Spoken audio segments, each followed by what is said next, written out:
Welcome, everyone. I'm excited today to speak with Roy Gillett, President of the Astrology Association of Great Britain, about an interesting and I believe important topic that may not, you know, may not be so well documented in our astrology circles and material, and that is to analyze, understand the effects of the later in life generational transits of the outer planets Uranus, Neptune, and Pluto. So many of us are familiar with what we call the midlife transits, when around age 38, 40, Uranus makes an opposition to itself, and Neptune subsequently makes a square, and Pluto makes a square. Now, Pluto is more of the wild card here because since its orbit is so eccentric, um, each generation experiences the first square at a different age. Because Pluto was closest to the Earth, to the Sun in the late 70s, it was faster moving. And so all of us pretty much have experienced, the Pluto square um, around age 42, and then the opposition now, as Roy will describe, around age 80, 84. However, those who are born today with Pluto in Aquarius will experience their first square around age 60 to 70. And so that really affects the different generations differently. On the other hand, Neptune and Uranus are pretty consistent, and their cycle is more predictable that way, and consistent over generations. So Roy has gracefully agreed to share personal experiences in order to inform us, to let us know how to interpret this. And the value of speaking with Roy is not only to share these stories and to understand how these planets work, but he's an astrologer. And so he can better understand and communicate um, what this is about. So thank you, Roy, Thank and you. welcome, and happy solstice. We're at the solstice of 2023 as we're recording um, this session. And Roy was born in 1938, a very prominent signature and emphasis in Aquarius in his natal chart. So first of all, thank you for sharing. and thank you for taking the time. Now, I know just a little bit about the milestones of your life, knowing now that you are, a leader in our community, living in Great Britain, and the president of the Astrological Association of Great Britain for now several years, many years. But you are an active astrologer. You also are well known in the field of mundane astrology, which tracks these great cycles, not only for the personal, but for global dynamics, for political development, and larger communities. And on this note, we're going to have a conversation about the US elections on January 13, which obviously is contentious. But back to you, Roy. How did you experience your chart? Well, as we shall see in a moment, I got into astrology fairly late in life. I started off as a little bit of a rebellious, a, rebu a rebel in with my family, because my family were very traditional, working class, respectable people who always did things right and all the rest of it. And I was a bit of a sort of revolutionary with all that Aquarius energy and the Mars and Saturn in Aries with a trine to Sagittarius. You can see that I was pretty sort of impulsive and adventurous and rebellious, and also Gemini moon in the seventh house. I was also pretty know-all. Well, know-all is Aquarius all the time in any case, So, and and often misunderstood, but there was no water in my chart, just as we got Ceres there, which Maurice has put in, but only Pluto in the seventh house. So, my life was very difficult because I didn't feel a part of the conventional family I was born into. And I had a very powerful experience at the age of 15, when I met a woman who was 15 years younger than 15 days younger than me, and therefore her son was conjunct my son, sorry, her 15 days, that we had this incredible experience when I was 15 years old. So my progress son was conjunct her natal son at the time we met. And that turned my life upside down. But in the end, I decided to get into school teaching and was very successful at it. I had a very idealistic attitude towards school teaching, and used all that Aquarian energy to try and communicate. And particularly, I was in education at a time in England when the old whip and cane mentality of teaching was actually going out. I mean, there were canes in the cupboard, but they rarely came out when I started teaching. And it was people did hit children from time to time. It was still possible to get away with it, but it was phasing out, and a completely new attitude was coming in.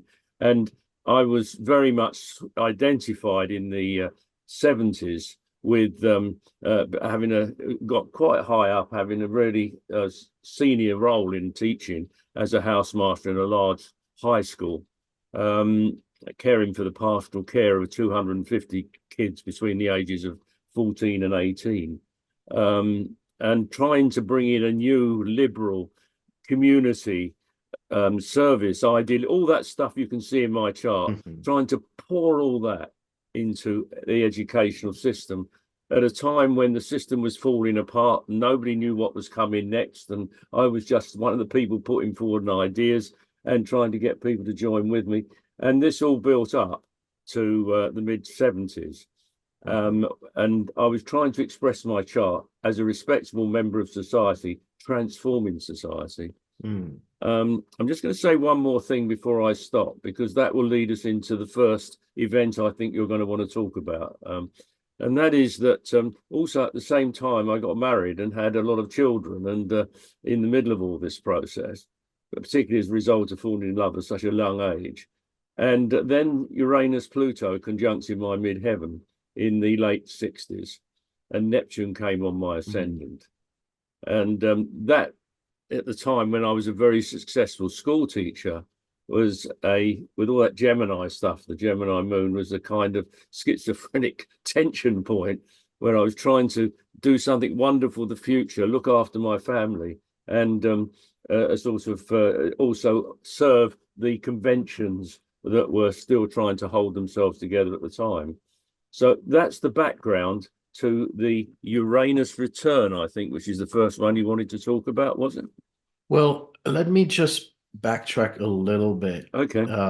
I see, this Mars Saturn in your fourth house, and born in 1938, right before the Second World War. I wonder, as a very young boy, you were probably, I don't know how much you were aware of the effects of the war. If I your lived through the war in family, London. I was bombed. I yeah, lived under bombs for 4 years. okay. And so this Went to was school something, with bombs around me, just like well, not as bad as Gaza, but it was like being in Gaza. yeah. Yeah. And so this, for you, do you feel like this informed, this kind of sculpted your idealism and your desire for change? Yeah, well, you take that. You see, I was born not I was February, 6, 7 months before Munich, before Chamberlain's appeasement with Hitler, Uh-huh. and I'm always haunted by the fact that I'm an appeaser. Do I always try to think peace and wonderful things are possible, as he did? To very Hmm. much, it didn't go wrong with him. Also, with Mars Saturn in the fourth house, what I've just said about bombs, and also because my father was in the war, I was brought up by two women, my mother and my grandmother, and that was very restrictive. Hmm. So yeah, I mean, I want to stop the Third World War. It's been the whole mission of my life to stop the Third World War. It's ever Hmm. so arrogant and stupid. And I Hmm. remember I started talking like that to a friend of mine many years, and he said they crucified Jesus Christ, you know, and it's silly getting these kind of ideas of self-importance. But at the same time, when you're young, you form feelings. I saw the war. I saw what it did to people. I saw how wonderful we felt afterwards, and I was bitterly disappointed with the way that people were so self-indulgent and greedy. And the more they got, as we got further and further from the end of the war, the less they appreciated what they had. I mean, when you Hmm. live through a war, you're lucky to have one egg a week and a little smidgen of butter and no sugar and no lipstick, no stockings, no, nothing. You've lived through that. And then you see all this luxury around you and people are still complaining. It really does make you very sad. And when Wow. you see the things that that have happened after the war, the Holocaust, the terribleness. I saw all those pictures of the concentration camps as a kid of 5, 6 years old, seven Hmm. years old, and I spent my life not wanting it ever to happen again to anyone else. And now I Hmm. look at Palestine today, and I feel incredibly sad. So yeah, this has affected me very much, as you can hear. And so, speaking about that, you speak about the wealth and taking things for granted and the idealism, which we can see obviously everywhere in the chart, but particularly in Venus, Sun in Aquarius Hmm. versus the Mars, Saturn, which speaks about the need to fight, whether it's a fight of an activist or a Hmm. fight of a soldier. There's Mm. some kind of campaigning Mm. Mm. in there. But the Uranus in Taurus, speaks about the socioeconomic aspects, perhaps, Mm. and the use of resources, the greed versus wealth distribution. Would you see that as part of it, given that, especially as modern astrologers, we associate Uranus with Aquarius? Mm. Yeah, I mean, well, it's a funny thing that I mean, Uranus, of course, is my modern ruler, and Hmm. Saturn is my traditional ruler, and Uranus is in the fifth house, and I mean, yes, it's a creative. I mean, before I came back to Britain, I built up a series of large conferences for astrology in New Zealand because my Uh-huh. wife was in New Zealand. We lived there for some years, and in Britain, of course, I developed the conferences from 1994 to 2005 for the Astrological Association, and I've been working with Wendy, who really takes the organisational lead now with the conferences at the AA. So we've organised probably about 30 conferences in my time. Hmm. And this is all making it possible. And my first book, Astrology and Compassion, The Convenient Truth, my aim in writing that was to give the credentials for astrologers to stand up tall in our modern society, both from a scientific point of view, an academic point of view, and a economic advisory point of view, and to explain that astrology did have a role to play to complement all these areas of the academic world. It's incredibly adventurous and optimistic, and I don't know if it ever will be used for such. But Yeah. this is all the Uranus in Taurus trying to make some sort of material viability out of all the Aquarian idealism. So to me, this is part of our conversation today, is to see, have these transits um activated, have they been triggered to times where you were very hopeful, or times where you became maybe more cynical, Hmm. or times where you were very engaged, and vice versa. So it would be interesting to hear if some of these outer planets activations had a role in your um Right. So how do you want to breakthroughs do and this? disappointment. So Yeah. yeah, let's So go back to the timeline seems important when you say that you were born at a time of war, or or just before before. a time of appeasement before war, when war was inevitable, but no, people were unwilling to accept it. And so this, as we said, already shaped something in you, even though it was not formulated and articulated, probably. Mm. I was just an um innocent little boy thinking, isn't it wonderful that I can buy bananas and have an orange and have a mm, real fizzy drink? This is the most wonderful thing in the world. How can anybody not be grateful for eternity that this is now possible? We used to go to the shop and get coloured water that had a vague flavour, and that was the best we could have in a drink. We weren't thinking about Coca-Cola, you know.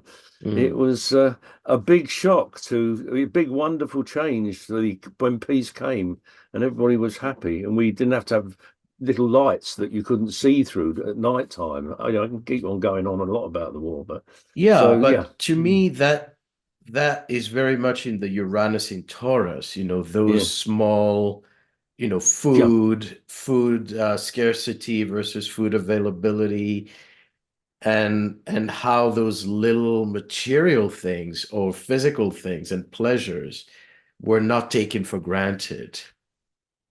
So if we fast forward to um, the first Uranus opposition, so it Hmm. was in Scorpio, and then opposing your natal Uranus in Taurus.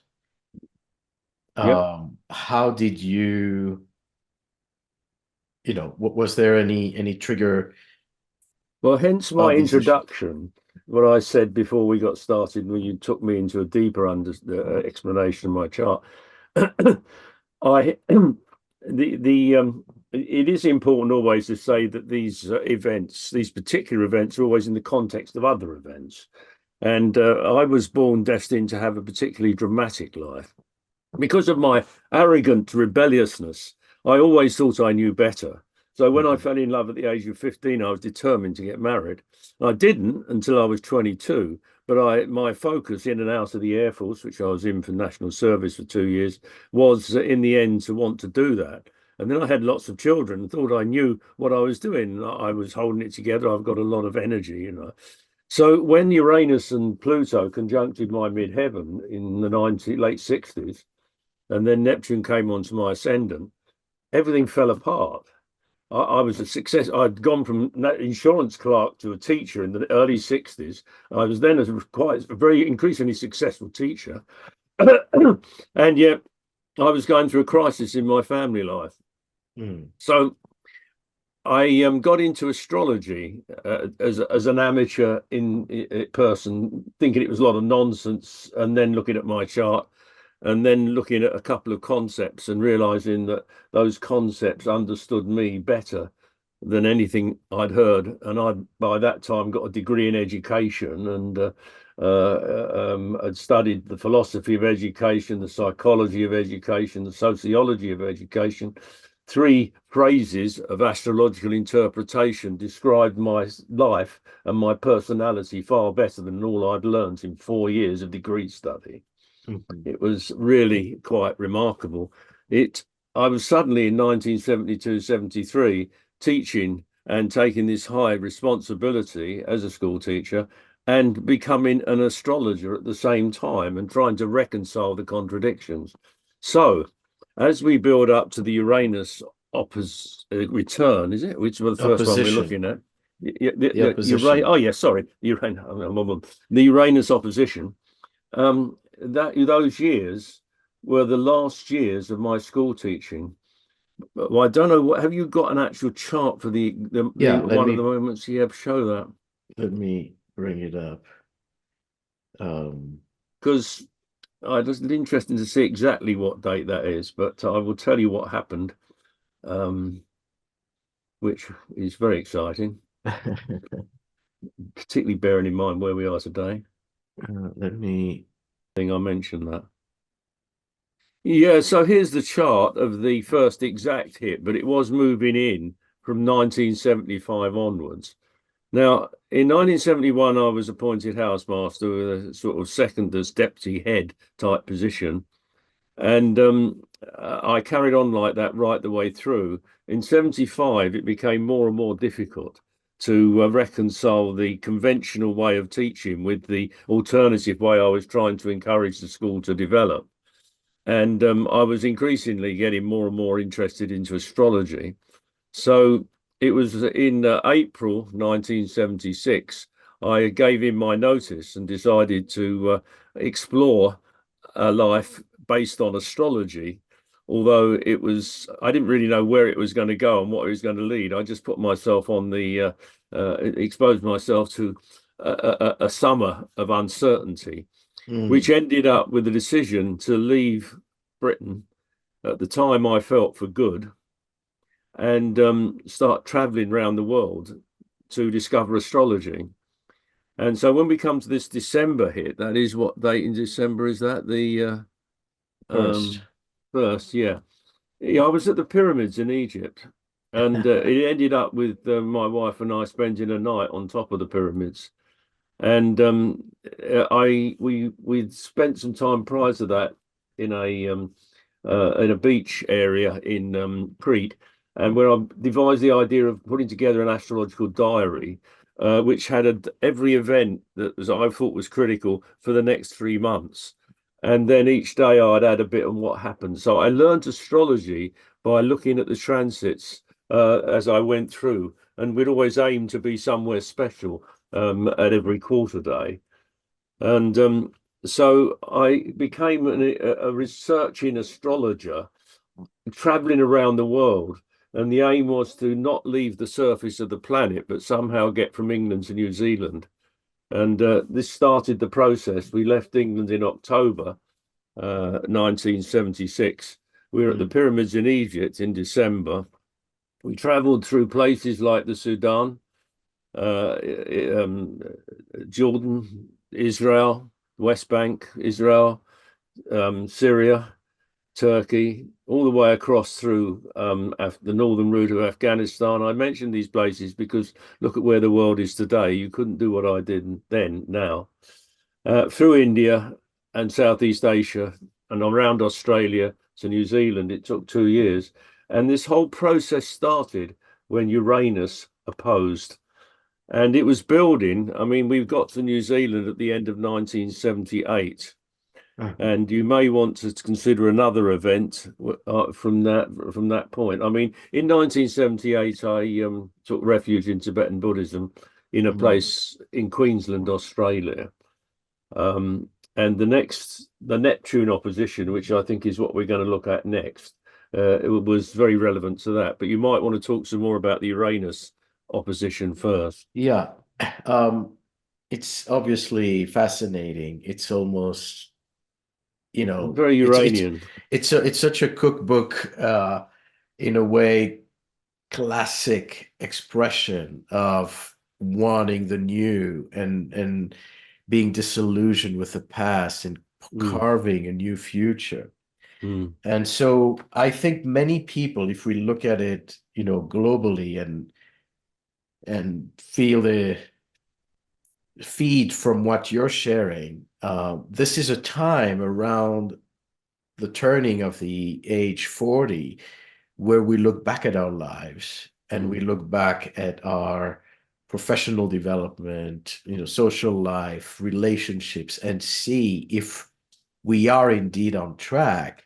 And if there is a way to enhance, to be more authentic, I think that Uranus opposition is very much about not wanting to compromise anymore. Mm.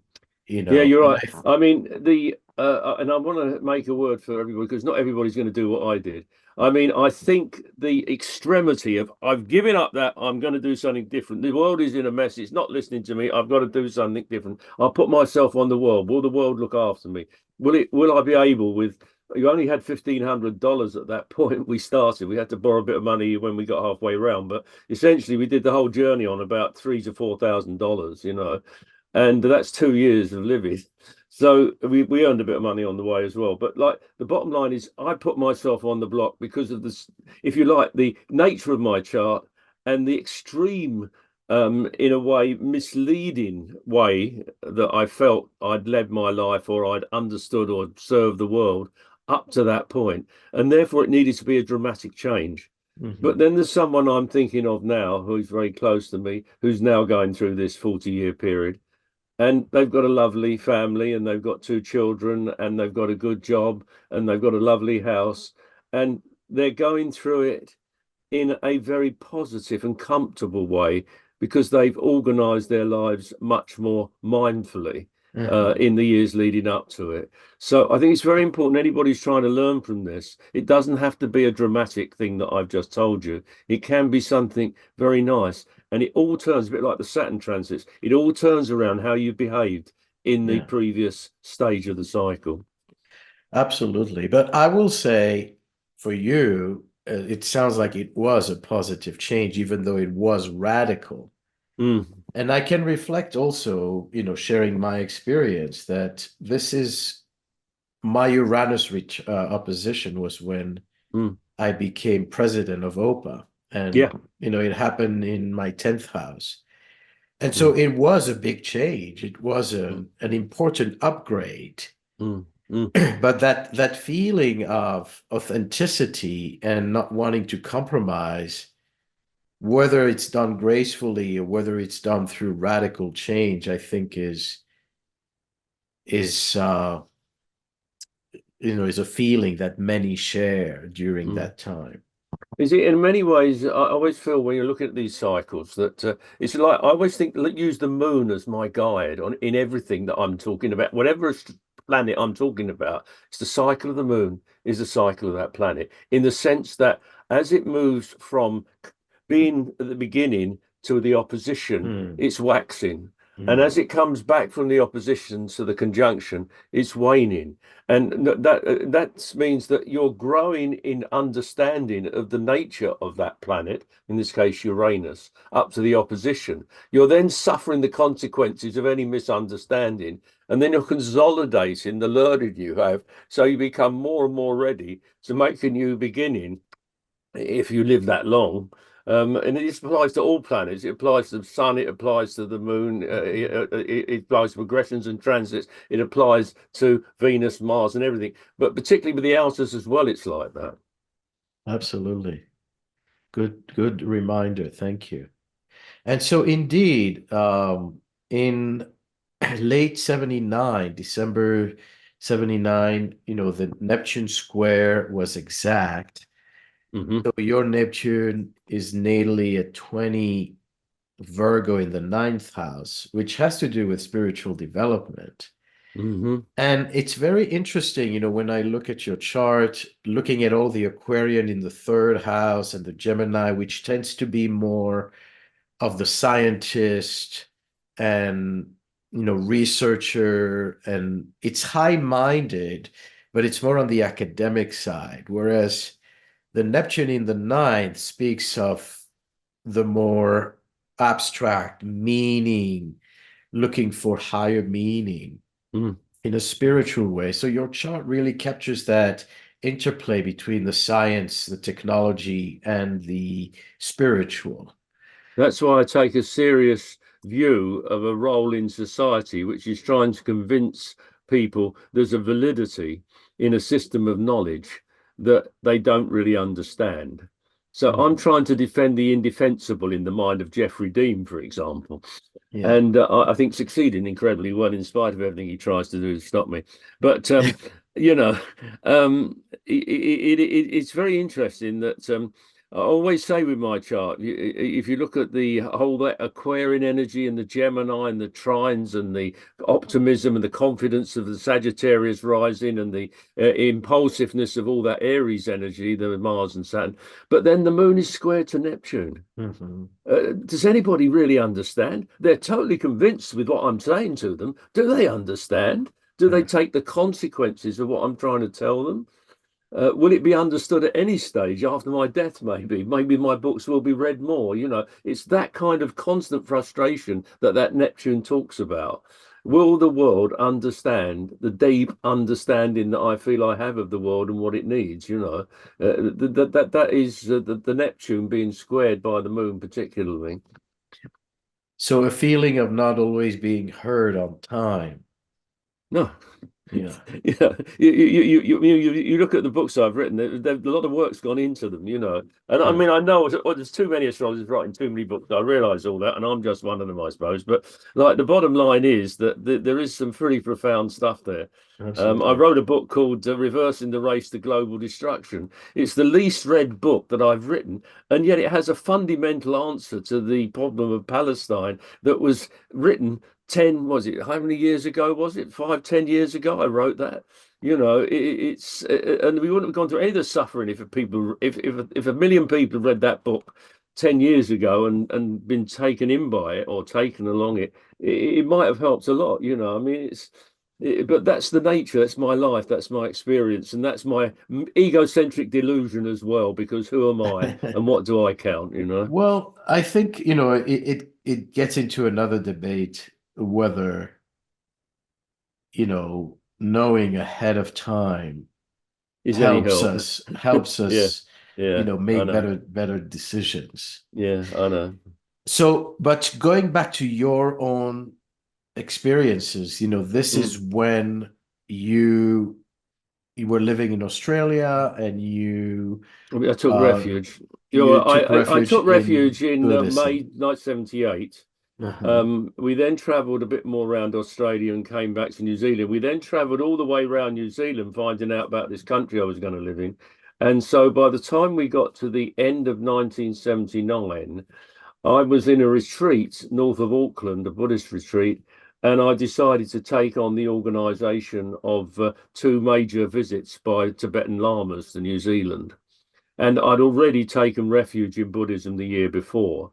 Mhm. And That's when sorry, in 78, that's when Neptune was opposing your moon. yeah, So it yeah, was already, building up to the square, affecting the moon, and yeah, you have this spiritual awakening in a yeah. way. Well, I came in India in 77. I met the senior tutor of the Dalai Lama, who was such an incredible man that he just all my ego, because I was it's tremendous ego, particularly when I'm always egocentric, but I always got to worry about that. But it's particularly terrible when I first got into astrology and magic and all that sort of stuff. But meeting him made me realize just how unmagical and how unaware I was. And that was a very redeeming experience. And then when we got to Australia in 78, I again had an interesting time, but this time we properly studied Tibetan Buddhism, and Mm. I took refuge to do that. And then when I got to New Zealand, I made contact with New Zealand Western Buddhist people who had come into it, same organisation, and agreed to organise visits over the next couple of years. For the Tibetan lamas to visit and retreats and that sort of stuff. That led in 1981 for me to travel around the world in 82 to go to India and New Zealand and so India and America and Britain to all Buddhist studies. And when I got back to New Zealand in 82, I became director of the Buddhist Centre in Auckland and set it up and helped to establish it and expand it and have a visited Lama and spend a lot of time doing that. And I've been, as well as being an astrologer, I've been working for the Dalai Lama and the Federation of Preservation of Mahayana Buddhism since then. So the Neptune opposition was the kernel point So that led Neptune me the square, other arm of my activities, the spiritual arm, the karmic arm, if you like. the square, just Oh, to. sorry, you have to bear with me. I'm writing my biography. I'm not looking at the transits. Thank you. Yeah, my square, of course. Yeah. And so, you speak about all these years leading to 1982, and the end of 1982, December, is when you have your first Pluto square. You already had a Saturn Pluto square because they were Mm, conjunct around that time. mm, And you are, in a position of leadership. Was mm. there any kind of shadow experience about that Pluto square, Saturn, That's very interesting. Not really. And this is interesting because what I was doing in New Zealand was running a Buddhist center, setting up a astrology workshop in Auckland, and also organizing these conferences. I was engaged in an incredible work of service. And Mhm. also, I was connected with, there was a resurgence of the Maori tanga, the Mm, Maori culture was regenerating and becoming accepted mhm, increasingly.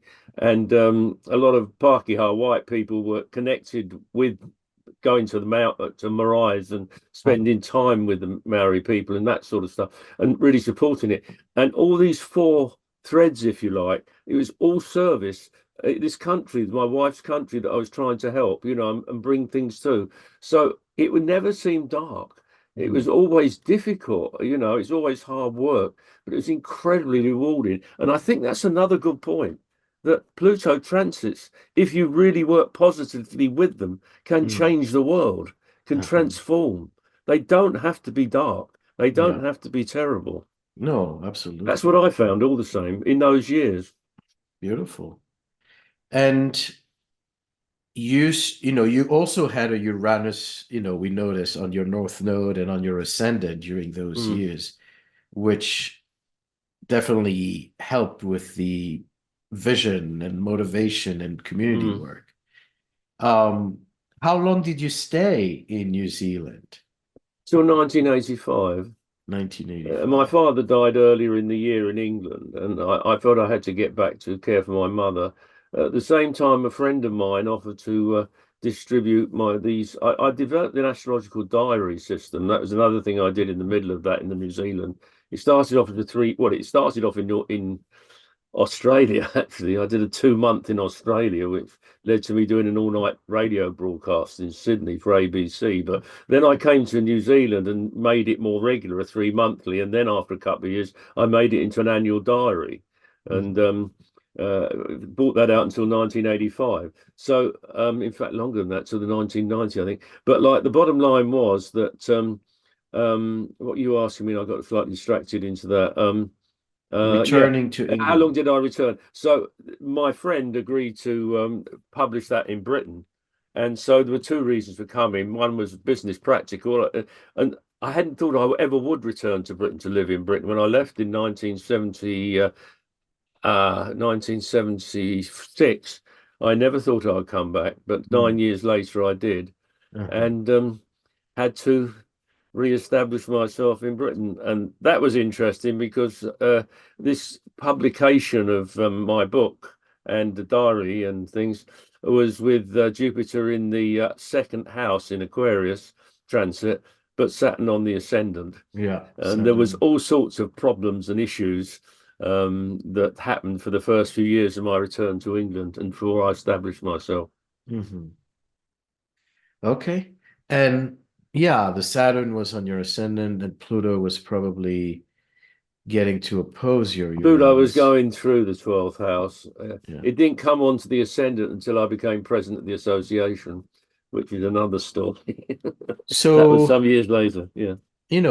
now we come to the present and to the theme, Yeah. after having this great introduction, we come to understand how possibly, these transits around the age of 40, do they have any if there is any resonance with Hmm. what is happening in this point of your life. The Uranus return started in 2020, which was a dramatic year, around the world with a Mm. pandemic.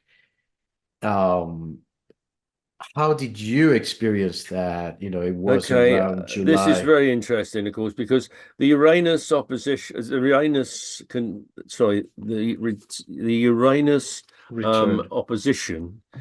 in 1975, 76 was when I gave up teaching and took up astrology. Hmm. Spending 2 years learning it and doing a little bit of it consultation work, and then lots of it I did full time when I got to New Zealand in 78. So that was the beginning of me being an astrologer. In 2020, I did the two things were happening. The American election, which I did really deep work on and gave Hmm. lots of talks on it, and really tracked the whole of the situation from the date of the election to the inauguration and the various Mars and nodal stuff and how that was affecting what was going on. So my astrology would, in my opinion, was at its best then. It'll come to that point at the return. Mm. Also, you remember we tried to hold the show on the road in the middle of COVID when no one could go anywhere. I was supposed to be coming to Zion Park for the most Yeah. wonderful return Yeah. and spend some time in Las Vegas and everything. And it ended up with learning how to use Zoom. And I think you Mm. taught me how Yeah. to use Zoom. And then Wendy got to work with Laura Malbandian, and we completely regenerated the Astrological Association conference. Wendy did the main work, but I was working with her as well. So we actually had an incredible transformative experience with the Astrological Association. Bear in mind, I haven't said much about this, but I became president of the association in 2000 or the end of Mm. 1999 on that massive solar eclipse in Hmm. August 99. And it's been my feeling responsibility, not just for for astrology, but for this particular organization. This organization was faced with bankruptcy if things had gone differently that year. In Mm. fact, it turned in completely the other way around. And this is a classic example, I think, of the Uranus return. That and it was a good thing, in Mm. spite of COVID, in spite of the horror of the election with Trump and Biden and everything. It was a great year for me because Hmm. I'd developed the last half of the Uranus cycle in a positive, serving way. Hmm. And I think this is another good example for people. If you use the energy properly, you get good results. And it was a very good year for me, that return. It Beautiful. wasn't a That's, crisis at all. I was working with a crisis, but we made a success out of the crisis. yeah. And like you say, it's a kind of an upgrade, technological upgrade, as well as Mm, financial upgrade. exactly. Yeah. And and in your personal life, if you can share a little bit, were there any concerns, any adjustments about your living Trying to. situation or Well, Caroline and I have now been married since 1976. How many years is that? yeah. Well, it's not yet 50, it's 40 something. Well, 40, 46, 47 years.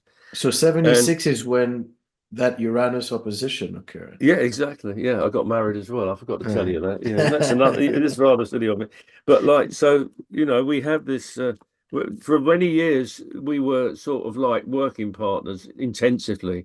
I mean, when Mm. I was doing consultations in New Zealand, she was my receptionist. We had Uh-huh. this lovely room in offices in the centre of a small town in New Zealand, and she would sit there and greet people and sit in the waiting room, come to their charts done. And she did all my charts when we were traveling. I'd do flea markets and she'd do the chart and I'd do the interpretation. So we've got a real relation now. Um, we're living together. We always live together, I think. Yeah. You get older, the relationship becomes more established and supportive. And I mean, she's very much a Sagittarius with Jupiter in Pisces and a Libra moon. She wants to help people. She wants to serve people. She does befriending and all sorts of voluntary work. And I help her with that. And she helps me with the astrology. So it's that kind of relationship. Mm-hmm. It's very mature, I suppose, not so sort of passionate as it was in the early Beautiful. days. But Beautiful. And yeah. so, as far as your position. You've always been a visionary, like you say. Mm, You had a lot of faith and pushed for change in all kinds of different ways on different fronts. Has any of that increased or stabilized or changed in any way during these past years with these return in oppositions? mm.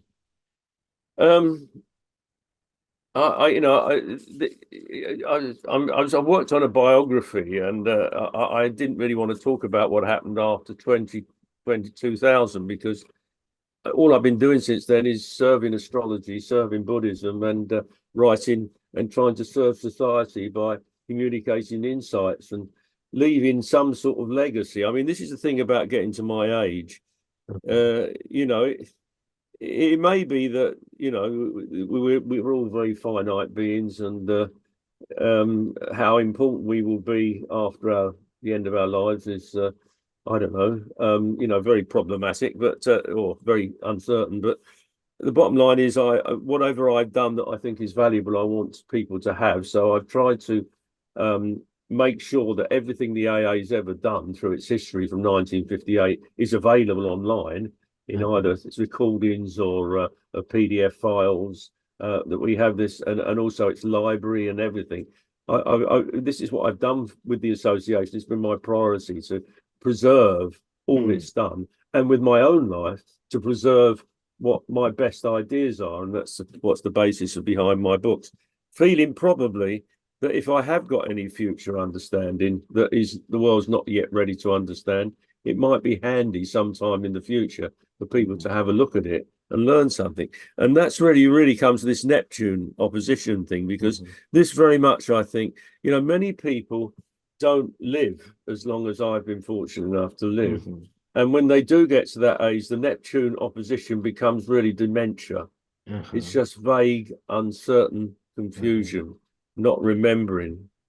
And yeah, I can remember the pop tunes of the 50s and 60s and 70s far better than I know anything about pop music today. mhm, But I'm not just totally trapped in those memories and can't know what I did yesterday or the day before. I've been incredibly fortunate in that sense. Maybe because I've been so active mentally and so mhm, full of service. But like certainly with this Neptune opposition, it is about reserving, leaving behind some sort of heritage, some sort of knowledge that may, if it's got any value at all, be looked at again. And if it hasn't, it'll just be discarded. And you have to accept which way it is way it is. But becomes a concern that you want to do that. mm, And therefore, I have what I've done. I'm in the middle of writing a sort of original way of writing a biography of the years up to the time I became president of the association in 1999, because I think the error I made in the first part of my life up to 70, mid early 70s, late 70s really, the errors I made then and the way that I learned how to be wise and more sensible in the years up to 1999, and the fact that we travelled through all sorts of places where no one could go today and stay alive to be there, and learned how to live. We weren't just living in hotels on the Am. We were living real cheap, sometimes sleeping out rough, you know, in most dodgy places. But we never felt any danger. We always felt lots of friendship. I feel that is a lesson for the world, that we, you know, this is me. We're all one world. We're all good people. There aren't sort of this race or that nation or that nation. Intrinsically, all people are good people. There are some mhm, nasty people who've got deleted ideas that screw things up. But like, if we'd only recognize and live with each other and respect each other, that was our experience traveling around the world, putting ourselves on the line in all sorts of places that you wouldn't dream of going to today. And it's such a tragedy that we behave so stupidly in our relationships internationally in the last 20 years, that we've lost all that ability to relate in so many places. So this book I'm writing, I want to somehow talk about my experiences over there, so people can maybe compare to now, and maybe sort of see maybe is another way of dealing with our Mm, relationships mm, internationally than what I'm doing at the moment. So yeah. that's the Neptune. That's your Neptune opposition is driving that energy, I think. And like you say, earlier on, you mentioned Biden also being, running again He's at, 5 years younger than me. I mean, I think if he was as lively as I am, he'd do all right. I mean, if he and maybe so, is, I don't know. and like you say, if, people now live longer, and that's Mm, why I also find that doing this conversation, having this session with you is relevant because more and more people are going to stay active in their 80s mm, and later, mm, it's a changing um situation and mm, maturation. And so mm, especially with the Pluto in Leo generation, who, mm, you're just on the on the eve of that Pluto in Leo transition, mm, mm, where people feel really motivated to change and to be creative and to mm, lead, like you say, uh, continue to produce, continue to be engaged, and not just, I see how many times, I when I use the word retirement, I see many people in their 70s and 80s looking at me, as I've said something very offensive mm. because they don't like the word retirement. And so I feel that this is, something that will be part of our reality. And you are definitely leading an example here. And I think the other thing I really appreciate about your sharing is how um, you have the free will, to make a difference and to Mm. experience these transits in, in a more graceful way, or maybe despite the difficulties, be able to navigate those waters. Well, hopefully, I mean, my Aquarian energy, of course, is a very great blessing because it does give me a sense of objectivity. If I can contain my arrogance, and the big problem with Aquarius is arrogance, it always thinks it knows better than anyone else. And if I can contain that, and I do that to a certain extent by mocking Aquarian arrogance, but if I can do that, then it does enable me to stand outside and look at myself. And the worst thing that happens,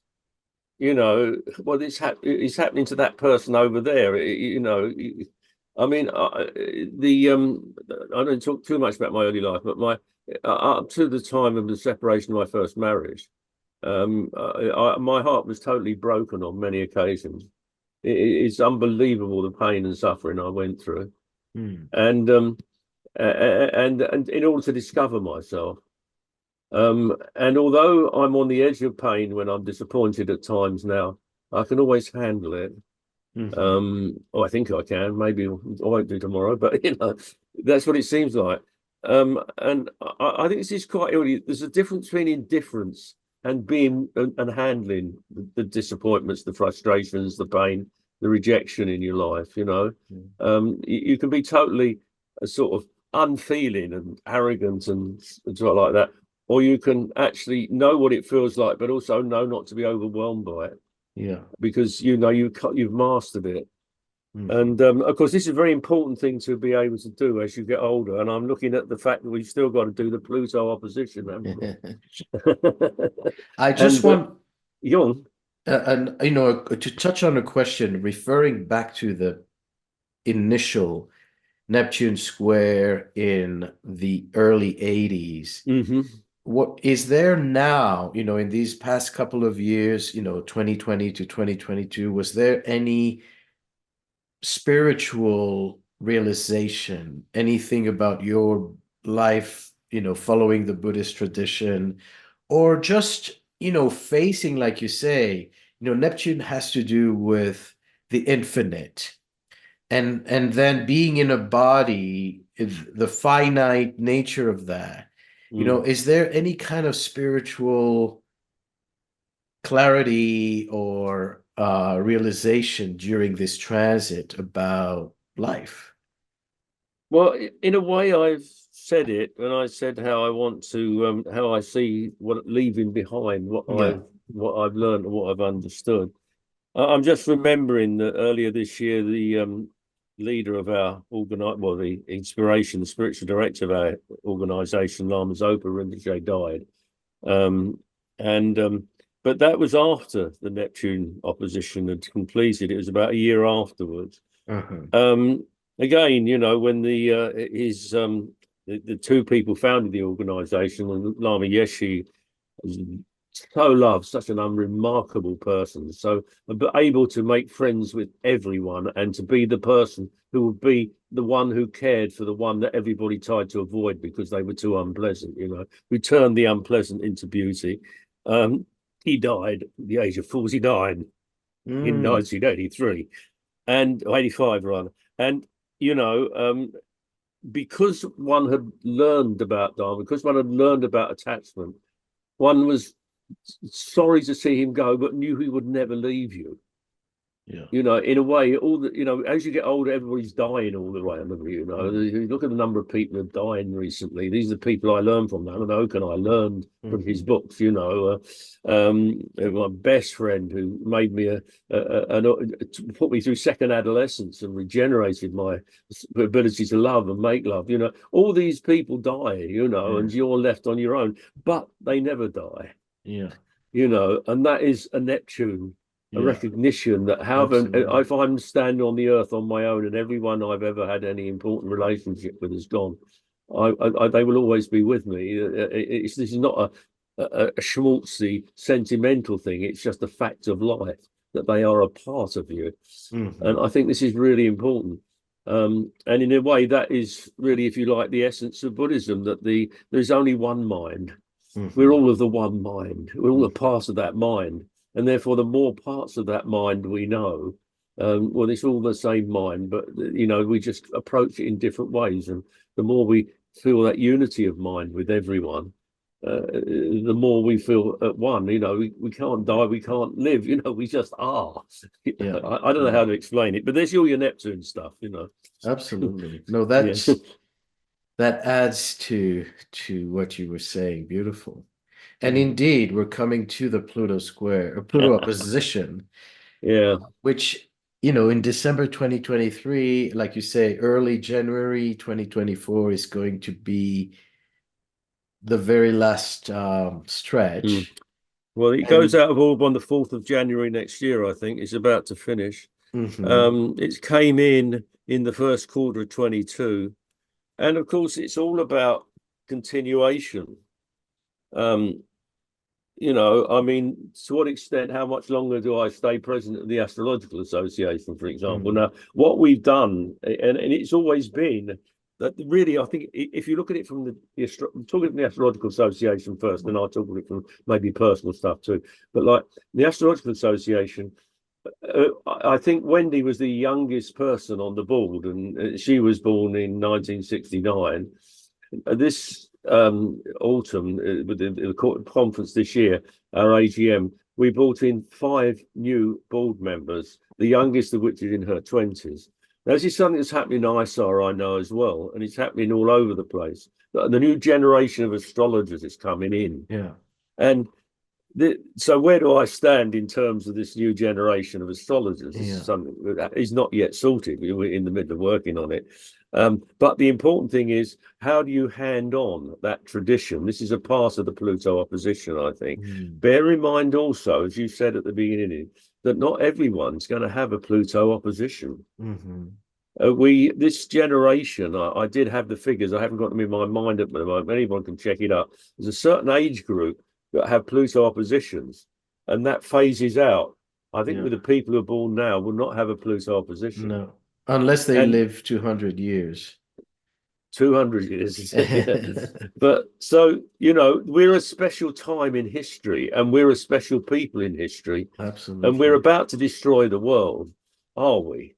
You know, this is the big issue of the Pluto and Aquarius time that lies ahead. Are we? Has the baby boomers generation and the people I'm a bit before a baby boomer, but that kind of generation, has it ruined the world? Or is it changed the world? Because, of course, what actually happened was you had this Victorian imperialism with the Leo Pluto, which got slung away by the Pluto in Virgo. And we've been struggling with what comes next ever since. And that's why the world is in such a mess at the moment, because we had all the hedonism of the flower power, but none of the beautiful idealism of the flower power. So we've kept the worst of the 60s revolution, the Uranus-Pluto conjunction. And this is the big issue of Pluto and Aquarius. Do we transform our understanding of nature? Do we find a better, non-materialistic way of focusing our lives? So this is, as the new generation comes in, and it's the responsibility, I think, if you're conscious through your Pluto opposition, you've got this very special position to save the world, and come back to my opening point, to save the world from itself and to help the younger generation who are coming in, or enable the younger, or leave space for the younger generation. I don't know how much my role is. You can hear what I'm saying. I don't know, what role do I play in this change? But it's something we all face if we've got a Pluto opposition. Beautiful. I mean, it is touching on such deep existential questions for yourself and for the future generation. Like you say, doing it responsibly as well. So yeah, these are very important sharings. And like you say, even for those who will live into their 90s and 100, not many will have a Pluto opposition. And so this is a very, in a way, unique glimpse into this reality. And also, yeah, go on. Yeah, I'm thinking again of the political leaders who Yeah. I mean, I want to say something about it because there's been this tendency. This is ironic what I'm saying now, because there's this tendency for leaders to get younger and younger. Like we had Maggie Thatcher, who was born in 26. The guy who should have become Prime Minister of Britain after her, it was Michael John Smith, who died. He was born the same year as me. That would have been a nice generational shift. But no, we had Tony Blair, who was born in the 50s. And now we've got people born in the 60s. And now we're thinking we've got Nikki Haley, who's born in 72. We got people who are very young, and they're all quite old now, but increasingly the younger people have become political leaders, and generations have been missed. I always feel that the Iraq War was the product of Tony Blair not having studied history properly because he was too young. He didn't understand the history of the Middle East, and I did Bush for that matter, or anyone really. So, in a traditional society, the old people are the people you come to for wisdom. We tend to put them out to Florida to play some stupid game or something, or put them into a care home. Yeah. We don't think old people have got any wisdom. And maybe they haven't. They've gone go-go. Maybe they've led their lives too indulgently to have a clear mind after a certain age when these Neptune and Pluto transits come in. But the bottom line is that we need the wisdom of age. I mean, I can give you experience of living through a war, of how we came out of that war, and also say we're likely to go into another one if we're not very careful. Yeah. Because the energy of the 1930s is not unlike what we got today. Yeah. It's different in many, many ways, but it's not the selfishness, the mean-mindedness and that, It's a Pluto at 28 degrees Capricorn. It's echoing, Pluto in Cancer. Yeah, so exactly. From that point of view, it's very similar too, astrologically. Yeah. But I know. The other thing, and the Uranus return of that period, but what you're mentioning about the young leaders and younger leaders, I think is also a byproduct of the generation born with the Uranus Neptune in Capricorn in the 90s. And so many of the outer planets, Neptune, Pluto, Uranus, were in those more global signs of Capricorn, Aquarius, and Pisces. And so these young folks are immediately projected into a more global scene, and they become involved with activism or politics very Yeah, early on. I was wanting to get, I was coming to a paradox actually. You've done a beautiful job in bringing this one in because, yeah, I've said what I said about old people being wise and not being neglected and all that. On the other hand, the paradox is, and younger people coming in and messing it up, but these were the younger people like Tony Blair and George Bush. I mean, I'm not talking about the people you're talking about because Mm, the irony is that the young people that you're talking about, that age group, the 90s, the 10s, the noughties rather, those kind of birth, and probably later on after that, but like the people who are being born now are going to have to recover the world that has fallen apart. Not entirely because of what the baby boomers have done, but it's fallen apart all the same. They have to recover it. And yes, they have this incredible ability, and they're not then going to have to know about history. I mean, it's the lack of history of the generation that's followed me, not all of them, but a lot of them. The people probably are in their 40s, 50s, and 60s now. That generation, the baby boomers, and a bit after, it's their failure because they didn't understand the history of what they were doing that have caused so much trouble. But the new generation are confronted with a mess that they've got to sort out. And mhm, they have this incredible new skill. They have this electronic skill. They have this ability. mm, If you look at a mobile phone, is an example. It's a microcosm of the way you solve the world's problems. yeah. I could spend half an hour talking about how I see the mobile phone. If you extrapolate it to applying the Mm, way that a mobile phone works and what it will do to the world economy and the world international relations and all that sort of stuff. And so the games that people are playing, if they don't all spend all their time with drones, blowing up people in distant lands, this new generation has an ability to sort out the world and should be looked to and given the chance to do so because a right mess has been made of it of the people who preceded them. So it's a paradox. You've got to listen to the old people, maybe like me, I don't know, but you've got to also give the new people a chance to sort it out and solve the problems. yeah, And but that's all police opposition stuff. yeah, but I think, just on that point, that each generation makes their mistakes. Mm, We can expect that there are going to be breakthroughs, and this generation born in the 90s come extremely mature, it mm, seems. mm, They have such global understanding, but in many ways, they are, like you say, overstimulated, mm, over-involved in some ways, mm, and maybe, there's a certain fragility in that as well. mm, So I think, we all have to learn from each other, no mm, matter mm. what generation Yeah, we're I've probably in. over idolized these young people. Maybe because I think the world's in such a desperate mess that they're going to have to be brilliant to sort it out in any case. And I think Aquarius, you see, it's the end of the period of materialism, and we won't accept Mm, it. This is what the world's mm, going through at the moment. It won't accept that the materialistic society and materialistic economics and mm, the worship of GDP as a solution to all our problems, if only it would expand forever. All that is out of date, failed, lost. We're going to struggle to not accept it next year, and then a new lot of stuff comes in after that, and who knows where it leads? Nobody's even thinking about the future really. They're a bit paranoid about AI, but other than that, they haven't thought about Saturn, Neptune conjunction in Aries, mm, Uranus mm. in Gemini. They're not, they're still thinking we can go back to all that Earth energy of the Yeah, past, and yeah, yeah. and so one hopes that the younger generation understand it better than I do, or at least I'm talking about it, so maybe everybody will in the end. Absolutely. And thank Mm, you so much. mm. Anything else you'd like to share about these themes? Yeah. What's nice? I should think about there's anything else that needs to be said. I think we cover most of it. Um, it is this.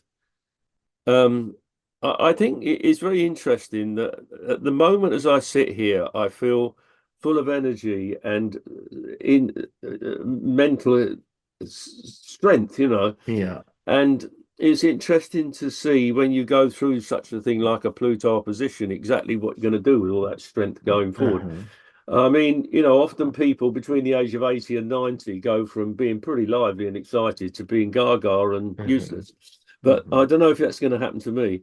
But Uh-huh. I'm really looking forward, let's put it this way, to what I've got to do next, be it for the association or something else, because I think it's fascinating that the world is coming to this point.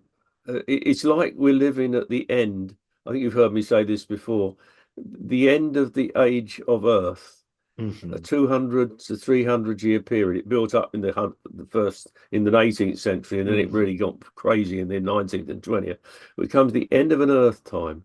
It's this new ideas, how you cut through the material reality into a different kind of thing, just like pressing that strange button on a mobile phone, and suddenly something happens. And I don't know how it happened. It's just amazing. It's as simple as that.